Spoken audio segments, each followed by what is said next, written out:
North లో తన నటనతో అందాలతో ఎంతో మంది అభిమానులను దక్కించుకున్న శృతి హాసన్ కేవలం యాక్టింగ్ విషయంలోనే కాదు, అఫైర్స్ విషయంలో కూడా మంచి పాపులారిటీని సొంతం చేసుకుంది.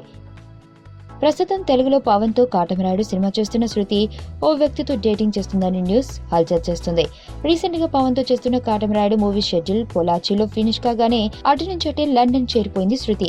అక్కడే ఓ యంగ్ మ్యూజిషియన్ తో శృతి డేటింగ్ చేస్తుందట. అయితే శృతి మాత్రం అలాంటిదేం లేదంటుంది. కొత్త మ్యూజిక్ ఆల్బమ్ కోసమే తరచుగా లండన్ వెళ్తున్నానంటుంది. శృతి కూడా సింగర్ అనే సంగతి మనకి తెలిసిందే. అందుకే న్యూ మ్యూజిక్ ఆల్బమ్ కోసం లండన్ వెళ్తున్నానని డేటింగ్ మ్యాటర్ కవర్ చేస్తుందంటున్నారు. అయితే సమంత కూడా ఇంతకు ముందు నాగ చైతన్యతో డేటింగ్ మ్యాటర్ చాలా కాలం సీక్రెట్ గా ఉంచిందని, ఇప్పుడు శృతి కూడా అలానే చేస్తుందని టాక్ వినిపిస్తుంది.